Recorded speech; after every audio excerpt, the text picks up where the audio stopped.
So before I entered this relationship, I was really big on actions versus words. You know, if your actions aren't matching your words, I'm out.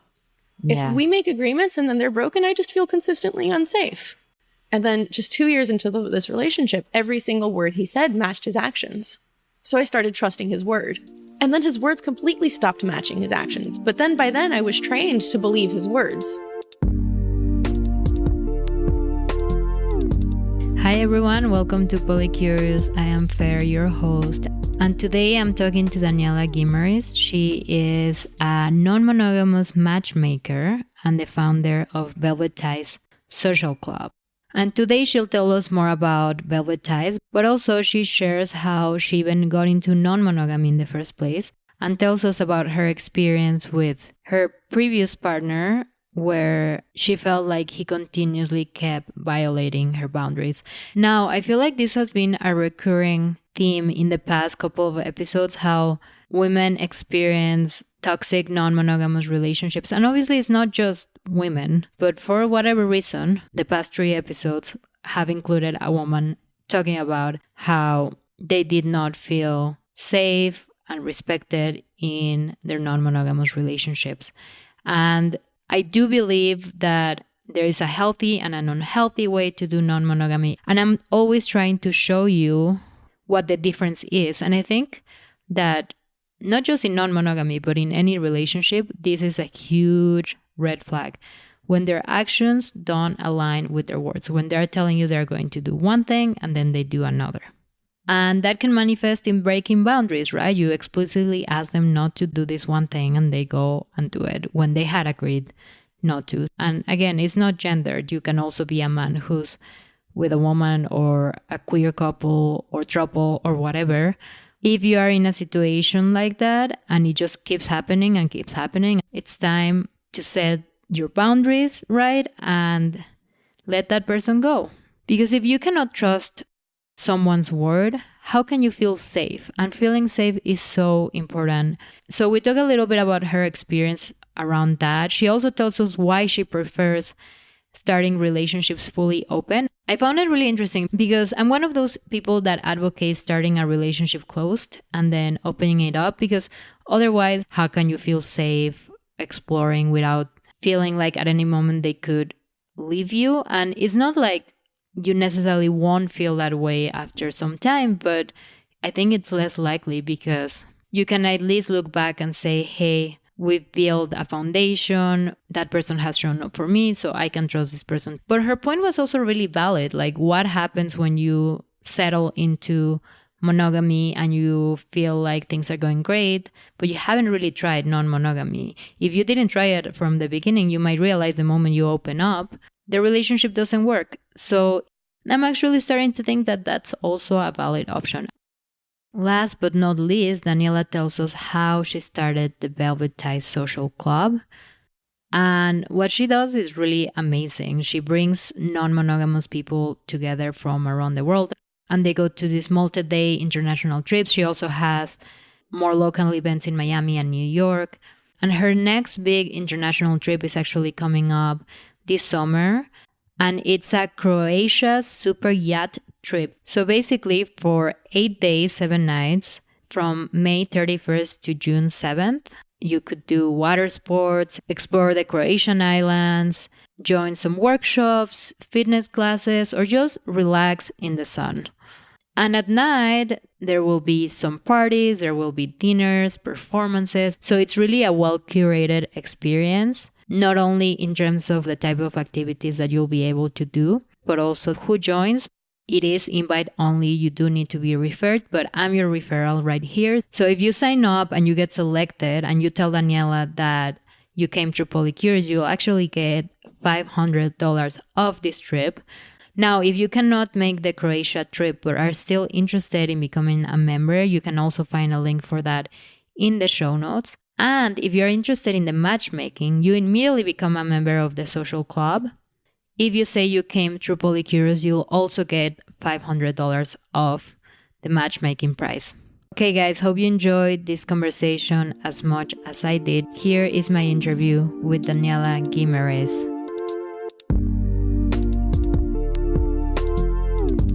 Welcome, Daniella. I'm so happy to have you on Polycurious and to learn more about you, because I feel like you are one of those people that I've been connected in the community, like at parties, and we've like tried to connect a couple of times. But for years now. For years now, exactly. But we hadn't really had the chance until now. So just looking forward to learning more about your story. Yeah, hello. I'm super excited to be here, and thank you for having me. Yeah, of course. You are the founder of Velvet Ties, which we'll get into. I think originally from Brazil, but you've moved around. Take us back to when you were younger. When did you realize that you wanted to see more people, or that monogamy just didn't make sense for you? So the moment I actually realized I am non-monogamous, I don't have an exact pinpoint on, because I think that was more about finding out about vocabulary and realizing that the community existed. But looking back since my first relationship, I always, told my ex, hey, I don't really care what you do when you're not with me, as long as, I like how you treat me when we're together. I was actually instigating threesomes at 15. So I think I was just always kind of this way without realizing that this was a thing, right? That other people were like this.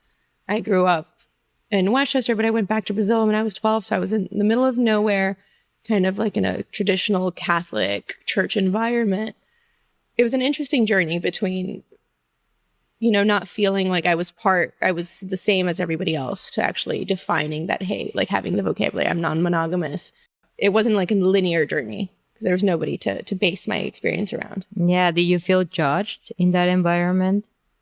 I don't know. So I had a pretty good group of friends that we were pretty easy about things. It was hard to judge me when I didn't even know who I was, right? So it's not like I was fully expressing myself and being judged for it. Yeah, you weren't like walking around saying, hey, I'm non-monogamous. Yeah, no, because I didn't even know, right? I had no way of telling people that I was something that I didn't know I was. Yeah. And how did the threesome instigation go? Did you actually make it happen? So I don't actually think the threesome ever happened.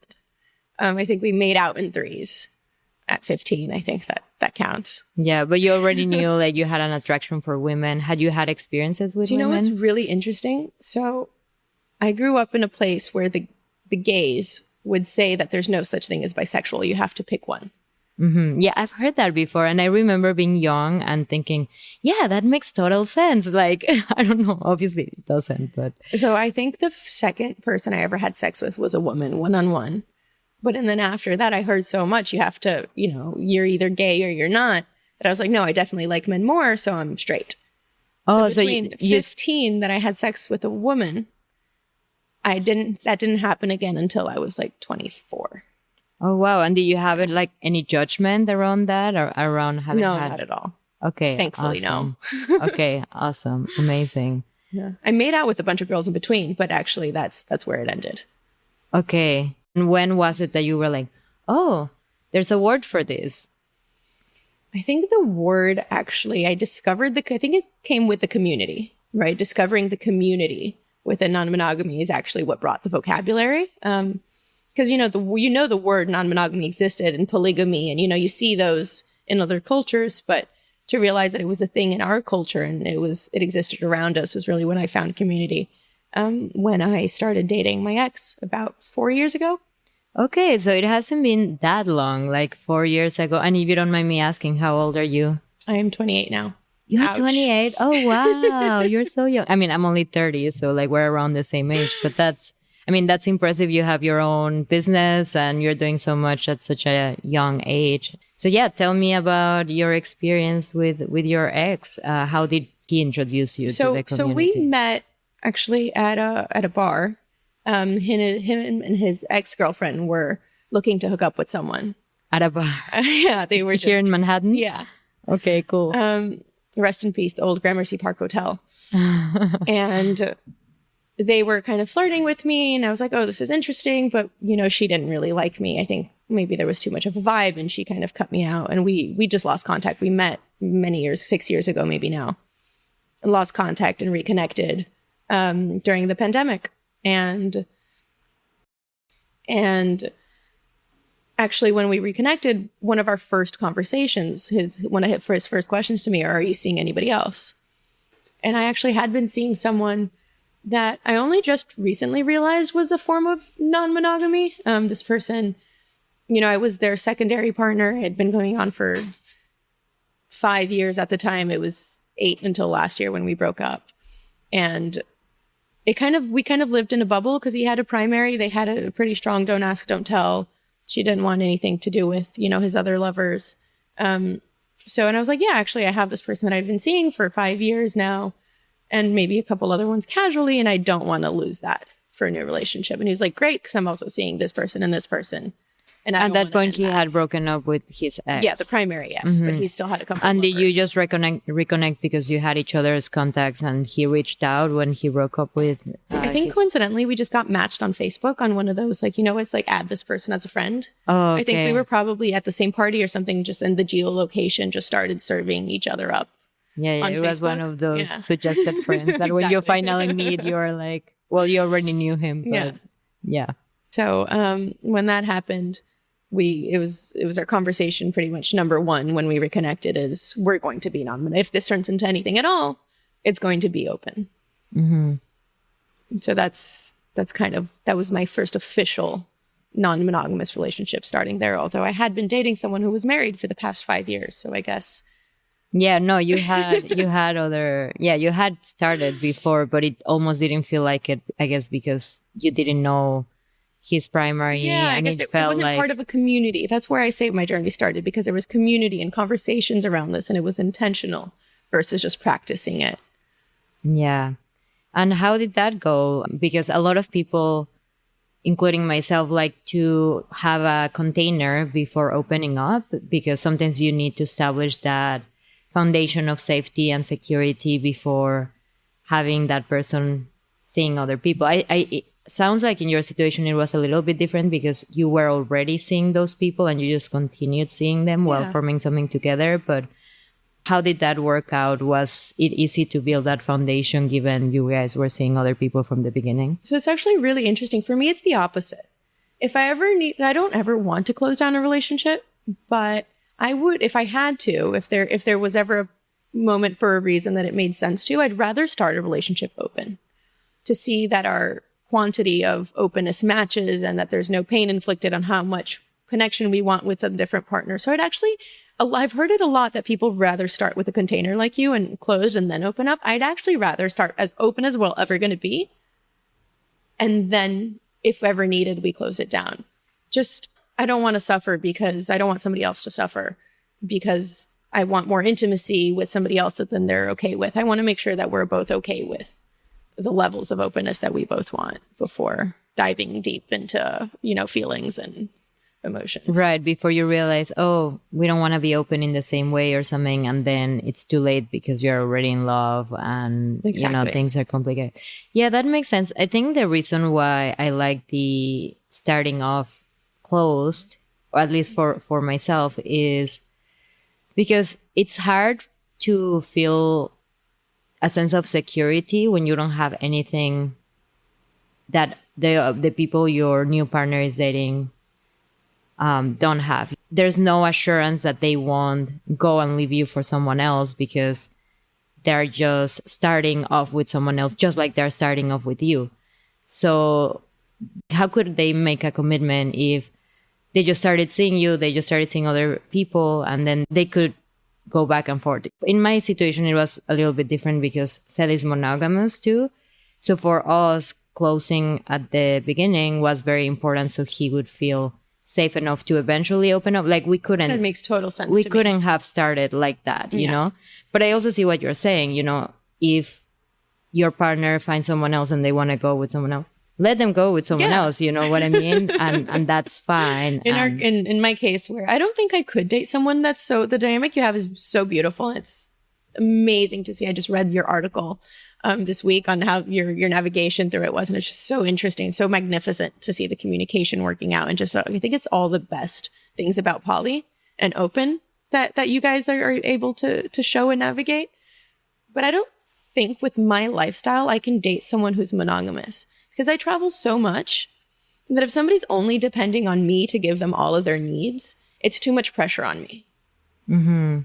So it creates a little bit of a different time. I haven't been for you to have an idea. More than a full week in a place in months.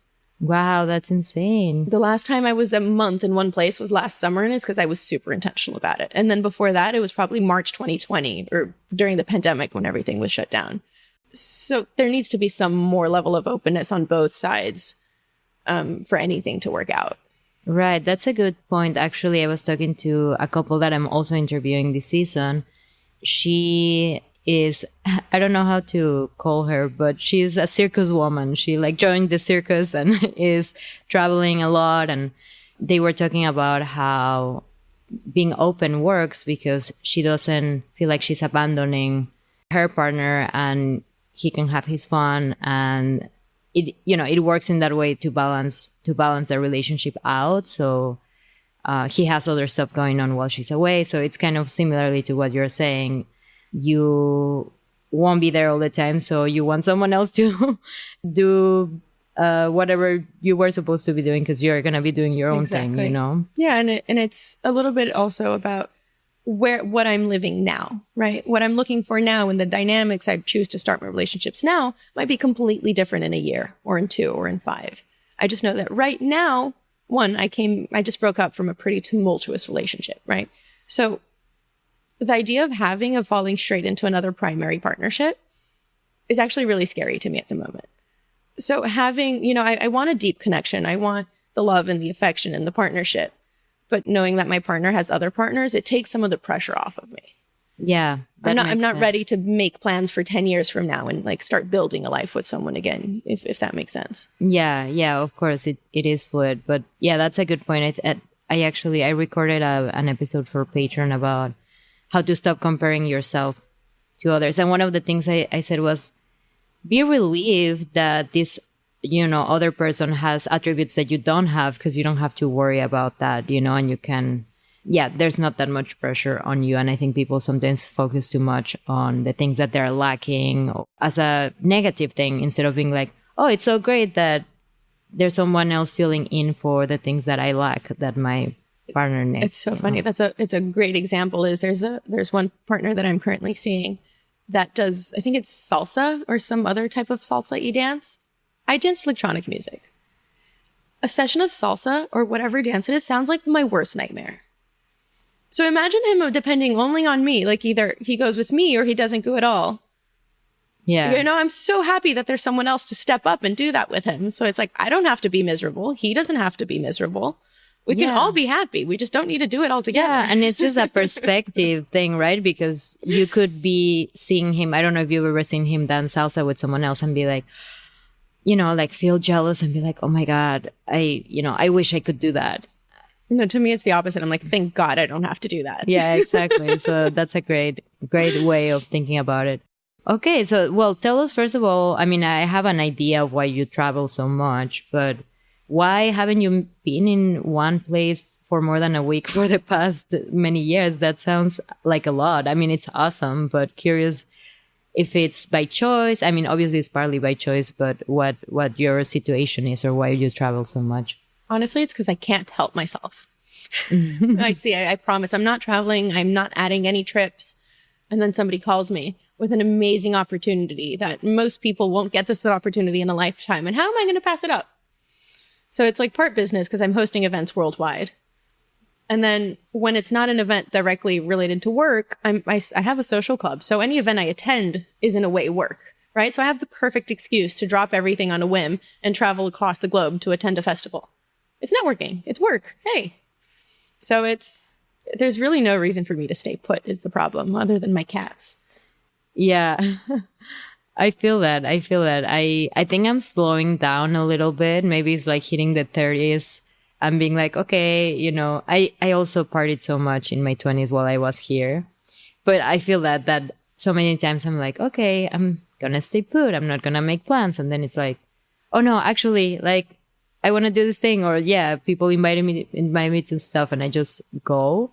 But tell us a little bit about like the events you are doing right now and how you are, going around the globe. Why are you enjoying yourself socializing and networking at festivals, and how does that connect to the work that you do? Yeah, so I started the social club which is really surprising to me, only a year ago. So I just did a super yacht trip in Croatia for 32 people for a week. And the last day of that trip was coincidentally the date of my first event. So it was like the last day of that trip was my 1-year anniversary of the social club. Oh, nice. And I can't believe how much it grew. So I started with just like a small cocktail or 16 people dinners. And all of a sudden I'm doing 60 people parties and big immersive festival. You know, there's just the transformation between a year. I cannot believe it. You know, yeah, I mean, just for context, I came to see you and you were chatting with your friend about throwing this party in a castle in Italy. Exactly. So yeah, just to illustrate for listeners, you know, the kind of growth. And it's a party in the sky. We're throwing a party on hot air balloons in the sky. So it's literally a rave in the sky. What? I didn't catch that part. That's insane. Yeah, so it's there's going to be, you know, a party in the ground as well, but there's also a party in the sky happening simultaneously. So we've transformed pretty well from, you know, 16 people dinners to raves in Italy in the sky. Wow, amazing. How did you start it and how did it grow like that? The social club, funny enough, actually started as a marketing stunt for the matchmaking part of the Velvet Ties. So Velvet Ties started as a matchmaking agency, because just so many friends saw that I was in an open relationship, wanted me to match them. And it started as a marketing. The events were literally just marketing to get people on board for the matchmaking and get the Rolodex going.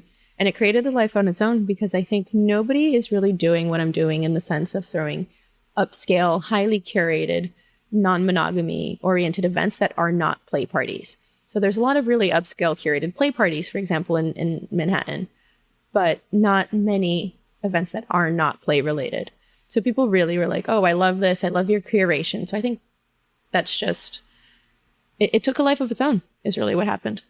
That's awesome. That's awesome. Okay, before we get into that part of your story, let's go back a little bit. So you started seeing your ex, you started open from the beginning. How did things go? Was that easy? And were you able to do what you intended to do, figure out whether you were aligned in your non-monogamy, or were there some difficulties with that? Yeah, so we started during the pandemic. So I think that kind of warped our reality a bit, because there were no external influences. You really couldn't see that many people. There was no traveling, right? So we were living in a bubble, both mentally and physically. So I think I didn't really at least have the correct perception of how it would be in the real world, you know, considering the pandemic is a fake bubble of a period of time we lived in that was just out of the norm. But everything started off great. We, you know, I'm not super jealous. I'm pretty easy, you know, with my partner seeing other people with, you know, it's also out of self-interest. I want to see other people. So who am I to say you can't when I want to? And then things started getting a little bit more complicated once the world started reopening and the borders. And I don't know that he really knew what he wanted. He was out of a divorce and then out of a back-to-back relationship for 2 years. He never really gave himself the time to grieve or really to understand what he was looking for. But I realized after the pandemic went away that what he said he wanted wasn't translating into his actions. So I feel like I kind of, and you know, it was impossible to know that, and by the time we were already 2 years in together. So it was a hard transition between a pandemic and real life, real world. So what was he saying he wanted that wasn't quite translated? So he would tell everyone and tell me he wanted something monogamish, which today I know I don't want. But I never agreed with him in the first place. He would say, oh, we're monogamish. I was like, no, we're pretty open. To say we're monogamish when we're both going on dates and trips with other people, it just, I don't know, maybe it's just a definition thing and there's no real definition, you know, where the line is. But for me, we were always open. He would say that we were monogamish and he wanted a monogamish relationship. But at the same time, there was, I just didn't have a good overview of what he wanted. And I still don't really understand it, because I would give him all the freedom in the world. And right now, when I look back, it seemed like what he really wanted was just to break agreements, to be honest, because I was like, you can have anything you want. Just tell me what you want. But once we agree on it, it can't be changed unilaterally. And I feel like I went through that over and over and over. And it was just always the excuse was, oh, I forgot. I'm like, it's not possible. You do have Alzheimer's or something? Because it's not possible. You forget every single agreement.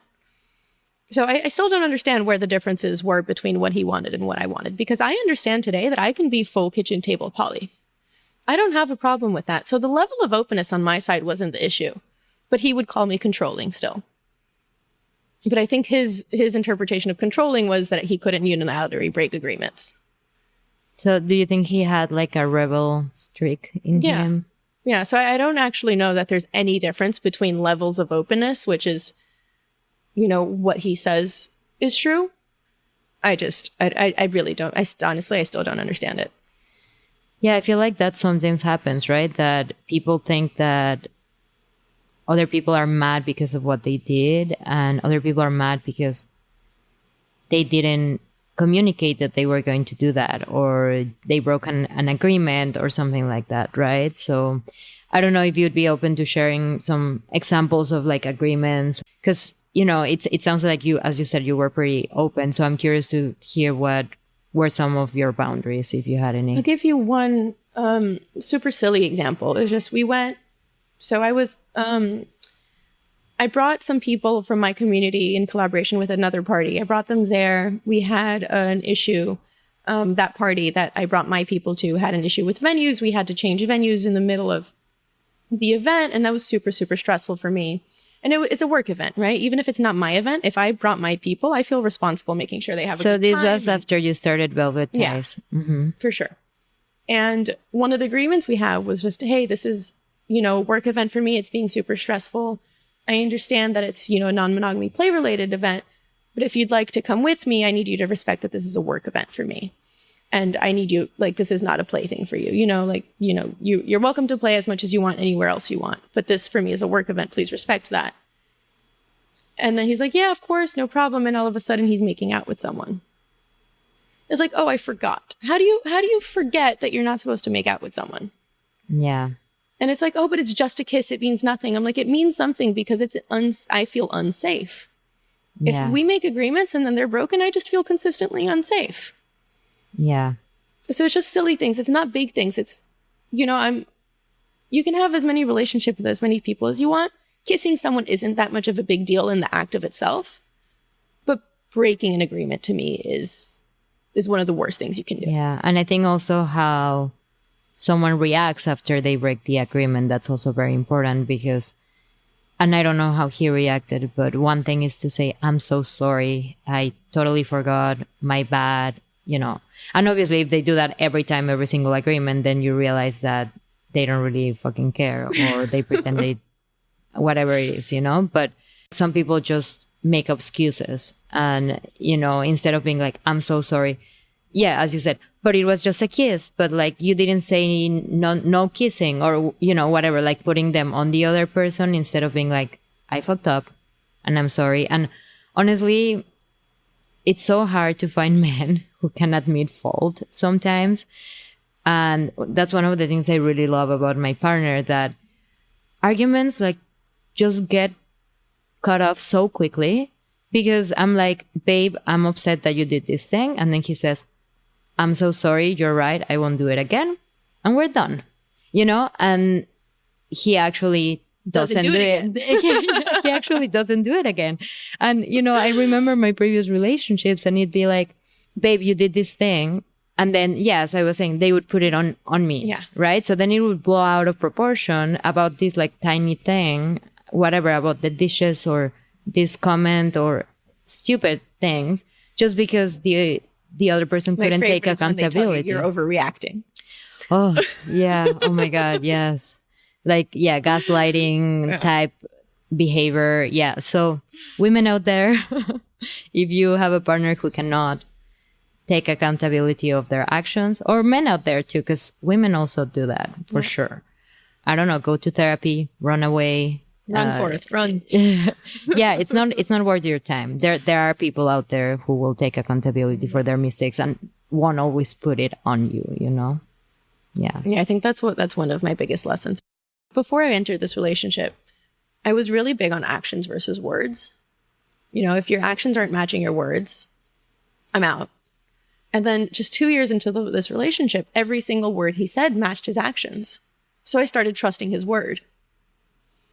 And then his words completely stopped matching his actions. But then by then I was trained to believe his words. And why do you think that changed? Again, I think just the lack of external influences. Oh, the COVID thing. Yeah. Right. It was very easy for him to follow the rules when there were no women around to break rules with. Yeah, and his kids were around in the house with us, so he didn't really have that many. Oh, I see. Okay. So, yeah, well, so how did things come to an end? You know, sometimes it takes a while, as you said, especially if you are used to trusting him and you already had that 2-year relationship and all of that, to be like, okay, I'm getting out of here. How did that transpire? Yeah, I mean, we broke up in Brazil over New Year's, which was just a tragedy. He actually flew out a girlfriend behind my back, lied to me about it. It was a 20-person trip I was organizing with my friends. It was a work thing for me. He literally flew out a girlfriend behind my back, paid for her flight, said she was just going to be a friend. Moved in with her, like literally, we broke up. He moved in with her. They turned into primary partners for 4 months. Wow. Yeah, and we broke up then. And I was like, done. And then we were talking about getting back to. It was just so silly. I don't know that after everything he did to me in Brazil, I could even consider getting back. But sometimes we're just so silly. I feel like most of us have been there. I look back and I'm like, I had no respect for myself at that point. Like after everything that happened, me wanting to get back with him was just no self-respect at all. And then it finally, on my birthday, he called me and he was like, I want to get back together with you. I was like, this is amazing. Best birthday ever. This was like 4 months after we broke up. And then we spent the weekend together and he told me that during our relationship, he'd been having sex without condoms with other people and then coming back home and playing with me. Like, I was like, I just spent 2 years really sick. I almost died over the pandemic. Like, I had major surgery. I was like in bed for a year. For you to play with my health like that when you know I just almost died and that I have no immune system, I was like, I just couldn't believe it. And then I had a couple of his ex-girlfriends call me up and tell me some amazing stories as well. And I was like, that's it. When I heard those stories, I was like, this is done. I don't even know who I was dating. Like, it's just actually really weird to look at the person that I was with for 3.5 years and not know who they are.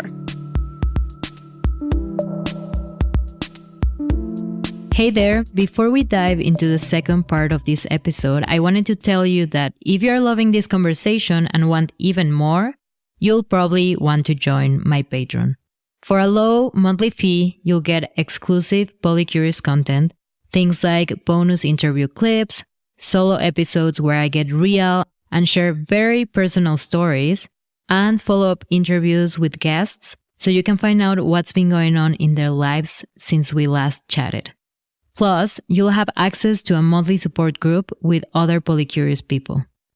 Or maybe you are looking for more personalized support because you are in the process of opening up your relationship, or you've been non-monogamous for a while, but you are feeling a bit lost in the trenches. If that sounds like you, I'd love to offer support as your relationship coach. If you're curious, you can book a free exploratory call with me to see how I can assist you. Links to both the Patreon and coaching are in the episode description. Now, let's get back to the show.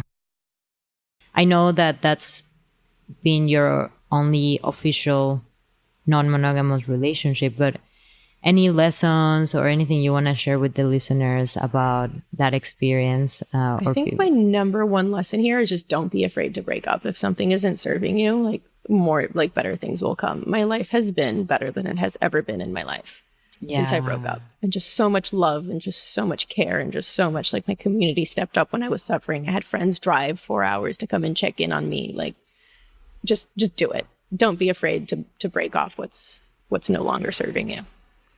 Yeah, and it can be hard because you do love the person, and when they tell you, I swear I'm going to be different, or they explain why they did what they did or whatever, you truly want to believe them, right? And it can be really hard to get out of that relationship. But now that I have, because I also had a somewhat toxic relationship, it's already been a while, like 8 years ago or something. But I'm kind of grateful for it because after you have one like that, you kind of identify the red flags immediately, and you don't let yourself do the same thing again. Hopefully, at least that was my experience, and hopefully it's sounds like your experience as well. But when you're in it, you love them so much that it's so difficult. But now that I have another partnership, right? As you said, you need to let go of things that don't serve you for life to give you things that actually are meant for you and for you to live your greatest life. It's opening up space. Opening up space if you're spending time and energy. And it doesn't only have to be partners. It can also be friends, a job, whatever. The more you spend your energy in things that don't serve you, the less space you're going to have for the best things, to come. So now that I have an amazing partnership with Seth, I'm just like, I didn't know that you could have it this good. I had no idea you could have a relationship so respectful and loving and where I feel safe and free at the same time. And when I see my girlfriends in relationships like that, a lot of them is because they don't know that a better alternative exists. They don't know that they can find a better partner, And I don't know if you've had better relationships in the past, like healthier relationships in the past, but also, for listeners out there, if you're in that relationship, it feels like it's so precious and so unique. But love alone is not enough. And better relationships are going to come your way. Yeah, and do you know what's funny? When I was dating him, we were open, so I had the liberty of going out and making new relationships and finding new lovers. And I think just so much of my energy was tied up around him, and my nervous system was so unbalanced from all the gaslighting and manipulation that I could not find even a casual play partner. Since we broke up, I've had a handful of the most amazing men in the world. Just the most beautiful loving experiences and trips and travels and retreat. Like, just so many amazing, amazing men fell into my life. And I had such a hard time finding one. Yeah. And now I have like a handful of them just like ready to love me. That's awesome. So interesting. So that's where you stand now. Sounds like dating casually, or are any of these lovers more significant or potentially becoming partners? I think it's too soon to know. Too soon to know. Yeah. There's a couple that I've been in my life for 10 years and we reconnected recently, and we've gone on a couple trips together. There's one or two that I just met that were, just figuring things out and just really enjoying each other's company. I really enjoy the no expectations at the moment. So I'm kind of just living and loving without having to make a plan or put labels on things. And I'm really happy doing that now. So I'd actually rather not think of where this is going. Yeah. Just kind of enjoy where it is. Yeah, I think that's one of the beauties of non-monogamy, getting off the relationship escalator and being like, I'm just going to enjoy things for what it is. And it's a lot easier to do it, honestly, when you already have a primary partner, because if you are kind of looking or wanting, which sounds like that's not what you're looking for right now. So maybe that's also why it's easier for you. But when you're like wanting a primary partner, it can be hard not to get in that. But what does this mean? But should we like talk about this? I don't know how they feel about me, whatever. But if you can get off that and just focus on the present moment and just trust that if that person is supposed to be your primary, like you don't need to necessarily have a conversation about it immediately, and you can just like see how things go. It's nice to just enjoy relationships for what they are. And yeah, I've been thinking about that because there's someone I've been dating that we've been seeing each other for a while, even though it's been like on and off because we don't live in the same place. And I'm starting to have those thoughts of like relationship escalator of like, should we have a conversation about what we are or what this means? And then, I don't know, I've been thinking about it a lot these days, and I'm like, no, why? Like, there's no, again, it would be different if I actually wanted him to be my primary or something like that. But like, there's absolute zero reason for me to have that conversation. But we're so accustomed to wanting to know those things and for relationships to progress in a way. But I just find that whenever I start thinking about that, then the relationships dissolve. They don't last that long. So that's why I'm like not taking my feelings too seriously anymore and just kind of taking things step by step. But it's kind of hard to get out of that mindset sometimes. It's really tricky. I think we're trained to think what's next. right? Like we've grown up with get married, have kids, have grandkids. But I think that's something that's the same for monogamy and non-monogamy, right? Like there's serial monogamists as well, where, you know, they continuously date monogamously one person, but they're not on an escalator in a way, because they just date for a while, break up, date the next, and then over and over. But I know I'm enjoying not talking about, you know, we're making plans for the future. We're making plans of like, we're traveling together in a couple months. It's not like we're not thinking just of a couple of months. Yeah. That's it. You know, you're not thinking like next year or what does this mean or like putting a name to the thing. And I think even if we are planning, like in a year, there's this event, you know, there's some things you need to plan a year out, and maybe let's go together. But I think that's different than merging lives at the same time. Like living parallel lives together is different than like being in an escalator and actually merging lives. Yeah. So I think that's a pretty good distinction. Yeah, that's right. And it's nice to be able to, I mean, especially with the kind of lifestyle you have, to be able to do whatever with your life and meet when it makes sense with whoever you feel like meeting, right? Because having that attachment can be hard of, oh, I need to stay in this place because there's this person and I made this commitment, or, you know, whatever it is. I think I finally understand the term solo poly, which is like, yes, I have love for this person, but I'm prioritizing myself. Right. And I'm not looking for a primary. I think that's the thing, because a lot of people, I'm like, yeah, I'm solo poly. And they're what they want to say is I'm single and non-monogamous. Yeah. But that's different than being solo poly. Solo poly is more like, I'm not looking for a primary partner. I'm just, prioritizing. I think that's where I am right now. See, we figure it out. You're solo poly. Right here, right there, like therapy session for you. No. Cool. Let me know how much I owe you later. Well, yeah, you have a name for yourself. As much as we were like, oh, no need to put labels on things.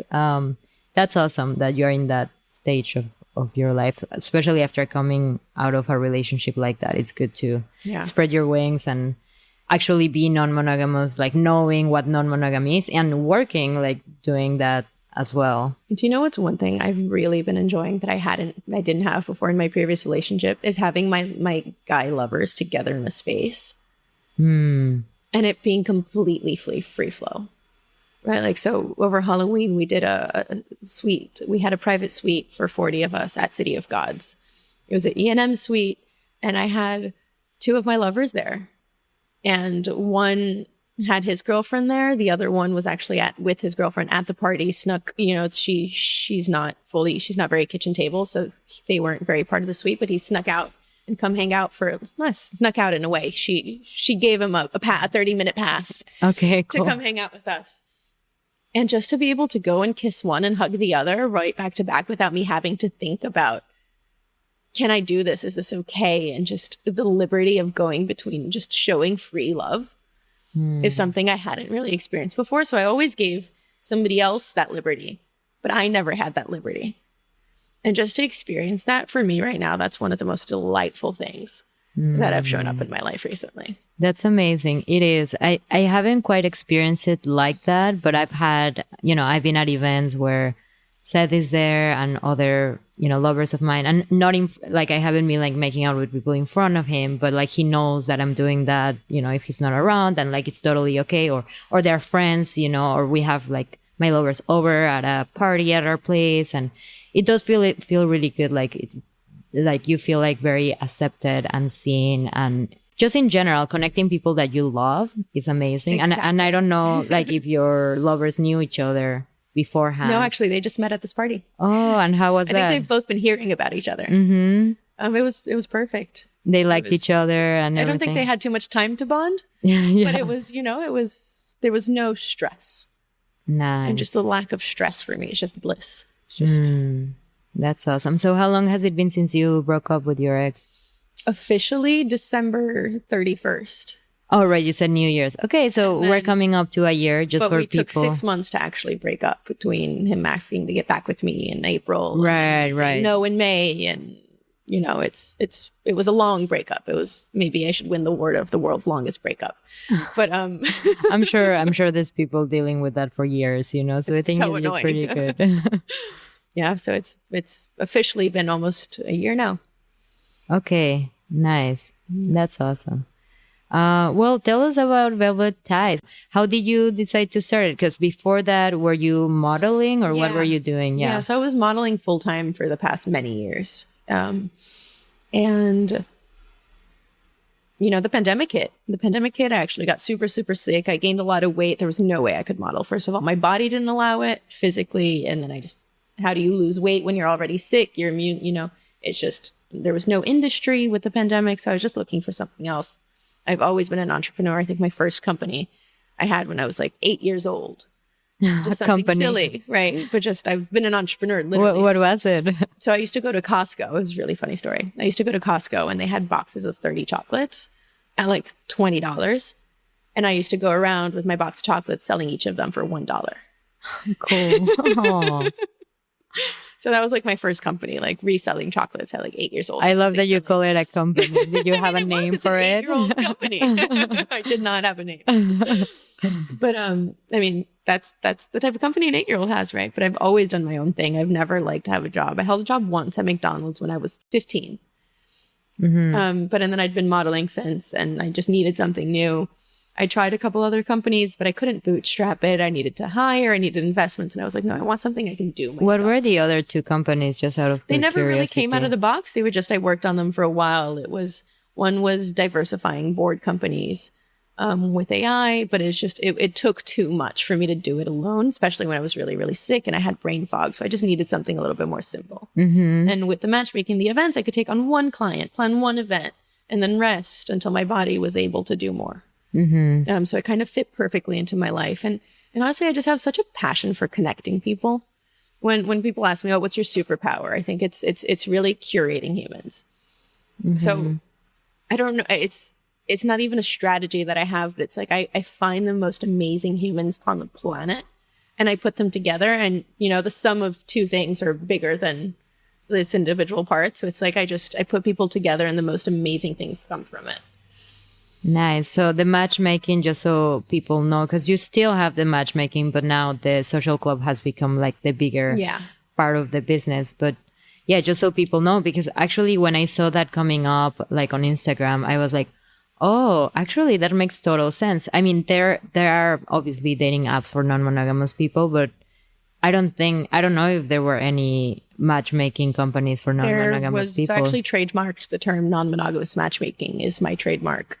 Amazing. Yeah. So you really did create something that didn't exist. Yeah.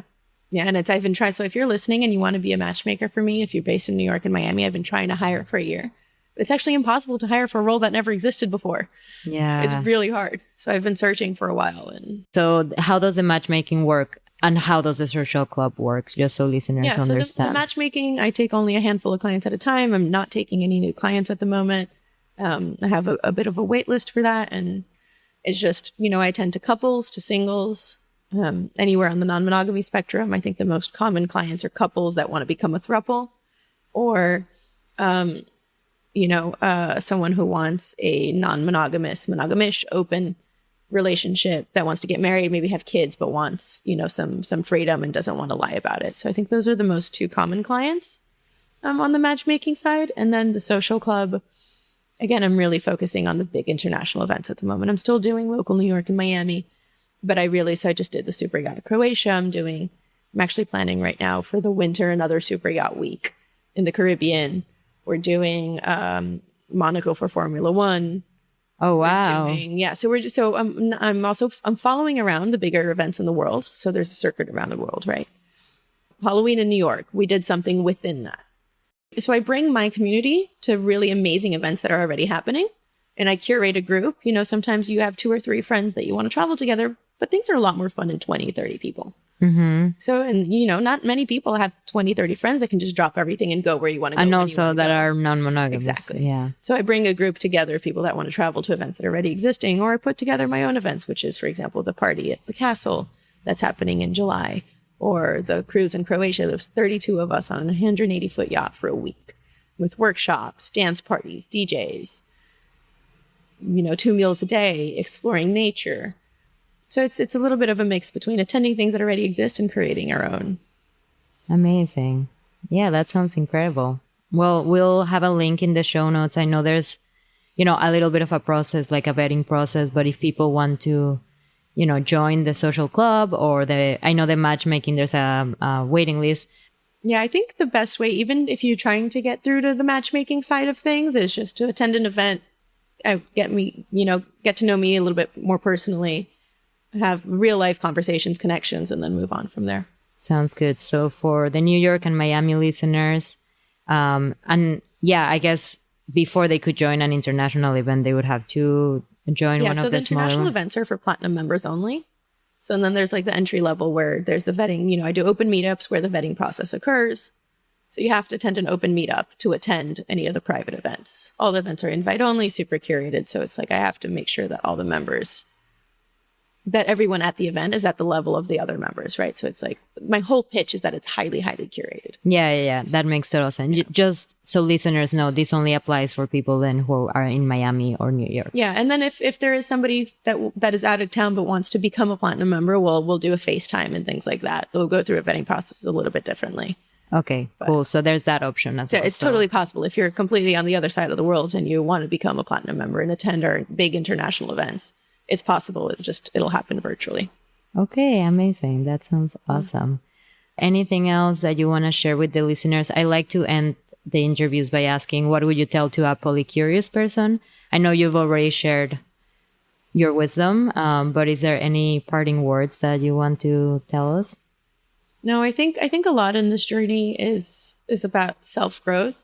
So one perspective that I think that really helps me get through the harder moments, because I feel I'm not a jealous person at all, but there's some things that come up for me, that activate me, that trigger me. I think just facing it with thinking, why do I feel this? And what am I going to grow from addressing this other than this is so hard perspective really helps get you through it, right? So it's like everything that you encounter will make you a bigger and better person. Yeah. So just going into a hard situation, knowing that makes it so much easier. Yeah, exactly. And, it's an outlook on life. If whenever you're going through something hard, it doesn't have to be about non-monogamy. You think about the lesson within whatever hardship we are going through. And, even with my clients, I tell them, okay, you fought, the date went terrible, whatever, the threesome went terrible. It's just data points. Like, okay, what did we learn from the experience? And like really looking forward instead of looking backward and being like, oh, you did this, you shouldn't have, but just being, okay, like we're learning from that. Or as you said, what are my feelings telling me about myself, about how I want to do relationships? And it's a journey. And as you were saying, right now, for example, you don't want a primary, maybe you'll want a primary in the future. You also mentioned before we started recording that now you're more open to kitchen table poly and you didn't think that was a thing for you. It's a journey, and every single experience, even if it feels hard or if it feels like you fucked up or whatever, it's a lesson, Yeah, and that goes for most things in life. But I think non-monogamy, dealing with non-monogamy when most of us come from such a closed off environment, it's the perspective really, really helps. Yeah, for sure. Well, thank you so much for joining us, Daniella. This was awesome and so good to connect with you. Thank you. And thank you for everybody listening.